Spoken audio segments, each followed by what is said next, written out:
Welcome back to Immigration Updates USA. If you are planning to fly into or out of the United States in 2026, you need to pause and watch this video before you pack a single thing. I'm not overstating when I say that what we're about to discuss could be the difference between making your flight and being directed aside for a secondary inspection that could take hours or worse, having belongings seized, being given a civil fine, or in some situations being recorded in a federal database. That is not a fear strategy. That is the reality of how seriously U.S. airport security has progressed.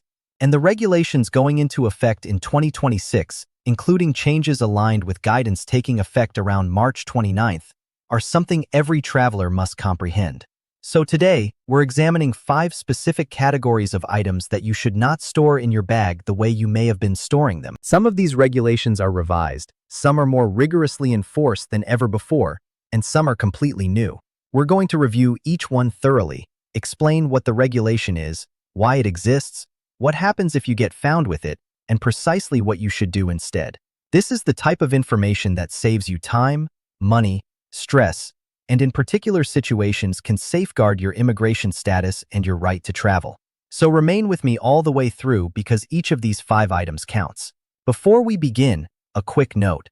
As of February 26, 2026, all information in this video reflects current guidance from the Transportation Security Administration, which is TSA, the Department of Homeland Security, or DHS, and U.S. Customs and Border Protection, known as CBP. Immigration and airport security policy can shift, and it frequently does with little advance notice to the general public. So please always confirm the most current regulations directly on the official TSA website at tsa.gov, the CBP website at cbp.gov, and your specific airline's luggage policies before you travel. Nothing in this video is legal counsel, and if you have questions specific to your immigration status or travel history, please consult a qualified immigration attorney or accredited representative. With that noted, let's begin. The first item, and this one catches more travelers than almost anything else in 2026, is lithium batteries. Now, you might be thinking, I've been flying with my phone and my laptop for years. Nobody has ever stopped me. And you're correct, those are acceptable. But here's what's shifted and here is what counts. The TSA has considerably strengthened its enforcement around loose, spare, or external lithium batteries. This includes power banks, external battery packs, spare batteries for cameras, e-cigarette batteries, and replacement batteries for electronic devices. These items have always had limitations, but what we're observing in 2026 is a much greater rate of enforcement at checkpoint screening lanes, with TSA officers actively identifying bags that contain loose lithium batteries in checked luggage. Here is the essential rule you need to understand. Lithium-ion and lithium metal batteries that are spare or loose, meaning not installed in a device, are forbidden in checked baggage. They must be in your carry-on. And even in carry-on, there are what-hour limits. For consumer electronics, like your phone battery or your laptop, you're typically fine if the battery is 100 Wh or less. For batteries between 100 and 160 Wh, you need airline authorization. Above 160 Wh, they are generally not permitted at all. Power banks fall under these identical rules. If you've got a large capacity power bank sitting loose at the bottom of your checked suitcase, you are going to encounter a problem. TSA has the authority to seize it, and if the battery is considered a fire hazard, you could face additional scrutiny. What should you do right now? Go through your checked bag and remove every single battery that is not physically installed in a device. Every power bank, every spare camera battery, every e-cigarette device that has a removable lithium cell. Place those in your carry-on clearly organized and ideally in the original packaging or in a protective case that prevents short-circuiting. This is not optional.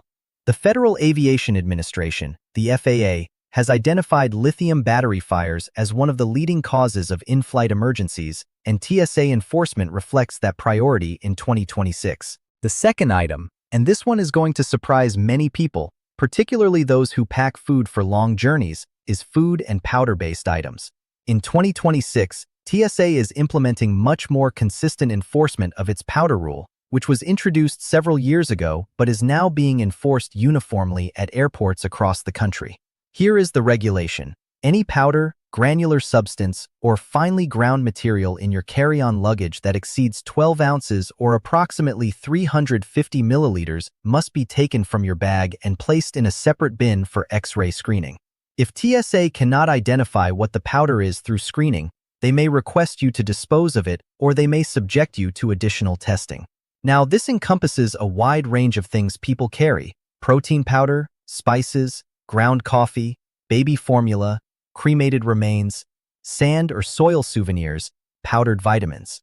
All of these, if they exceed 12 ounces in your carry-on, need to come out of the bag and go in a bin. For items like baby formula and medically necessary powders, there are exceptions, but you are still expected to announce them and separate them for screening. The TSA website has specific guidance on traveling with medically necessary items, and I strongly encourage you to review that page before you fly if you regularly carry any kind of powder-based product. What this means practically is that if you are packing protein shakes, meal replacement powders, or even large quantities of ground spices in your carry-on, you need to either transfer them to checked luggage, where these restrictions are much less stringent, or be prepared to remove them at the checkpoint and have them screened separately. The worst thing you can do is leave a large container of unidentified white or tan powder buried at the bottom of your carry-on bag. That is almost guaranteed to trigger a bag inspection, slow you down, and potentially cause you to miss your flight. The third item is undeclared currency and financial instruments. And this is one where the repercussions can be truly severe, especially for international travelers and those on non-immigrant visas. Here is what you need to comprehend. If you are traveling internationally, arriving in the United States, or departing, and you are carrying $10,000 or more in cash, monetary instruments, traveler's checks, or certain negotiable instruments, you are legally obligated to declare it. This is not a recommendation. This is a federal law enforced by U.S. Customs and Border Protection. The form used for this declaration when entering the country is the FINS 105 and for international arrivals. It is also recorded through the CBP declaration form. What has shifted in 2026 is not the threshold. That $10,000 figure has been in place for years, but the enforcement CBP is utilizing more advanced financial profiling and cash detection technology at ports of entry. And there is a growing emphasis on identifying travelers who structure their currency to remain just under that reporting threshold, which is itself a federal offense called structuring. If you arrive with $9,800 in cash and a CBP officer has reason to suspect you were attempting to circumvent the reporting requirement, that money can be seized and you can face civil or criminal penalties for immigration purposes. This is especially critical to understand if you are on a visa, a green card, or in any status other than a U.S. citizen.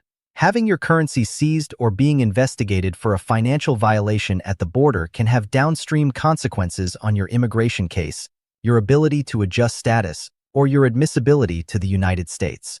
So, the regulation is straightforward.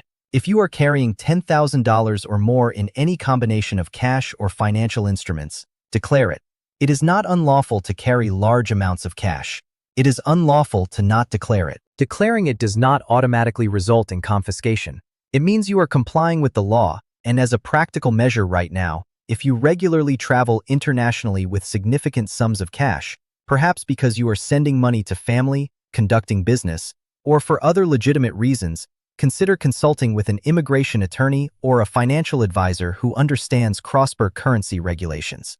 They can help you understand how to document the source of funds, which is something CBP may inquire about.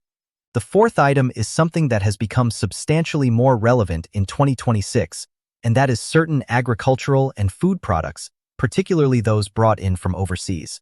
The United States has some of the strictest agricultural inspection regulations in the world, enforced by the U.S. Department of Agriculture, the USDA, in coordination with CBP. And while these regulations are not new, what is new is the level of technology and the number of trained agriculture inspection dogs and officers stationed at major airports. The inspection rate for incoming international flights at hub airports like JFK, LAX, Miami, and O'Hare has grown significantly. So what specifically are we discussing? Fresh fruits and vegetables. Many of them are either forbidden or require specific documentation and inspection to be brought into the United States from overseas.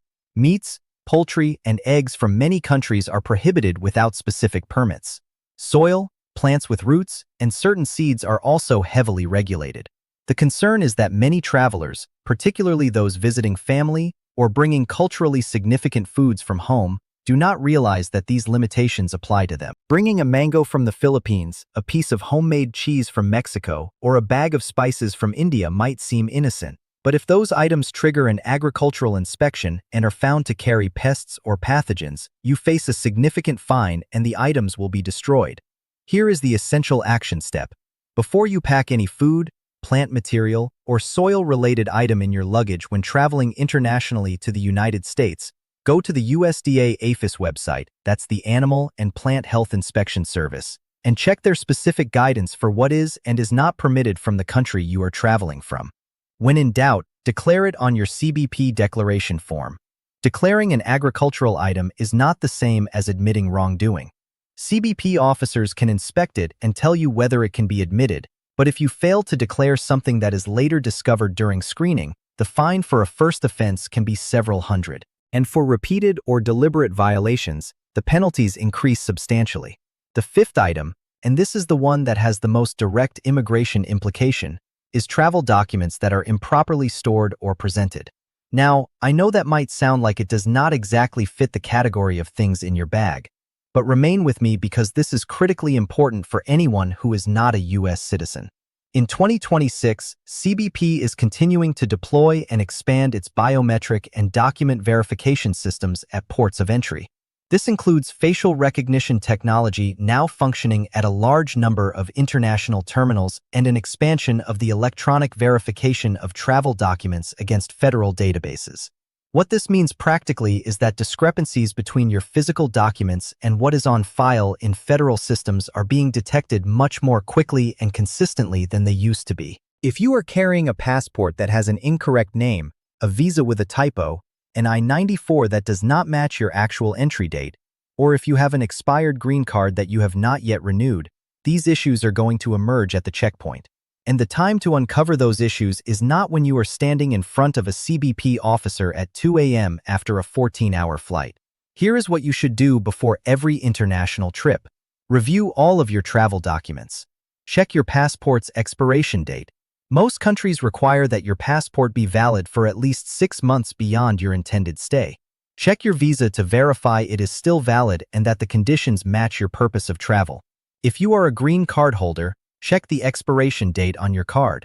While a green card does not expire in the same way a visa does, your permanent resident status remains even if the card itself expires.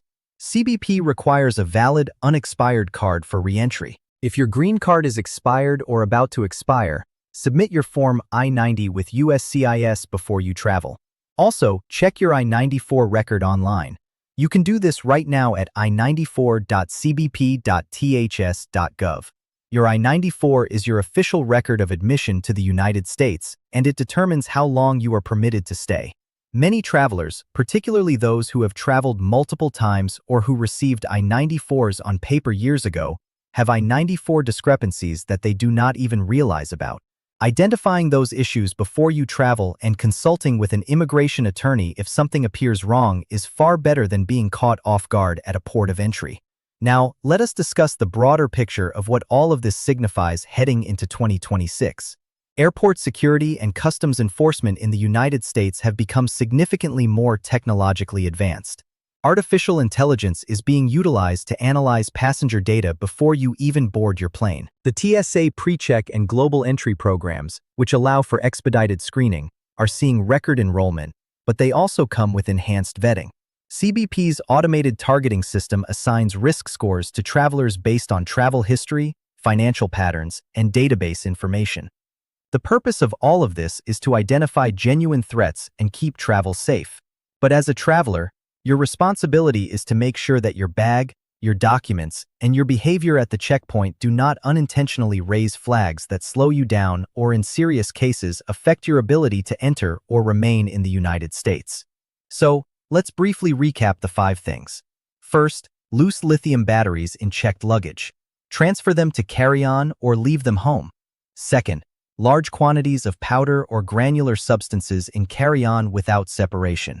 Either check them or be prepared to remove them at the checkpoint.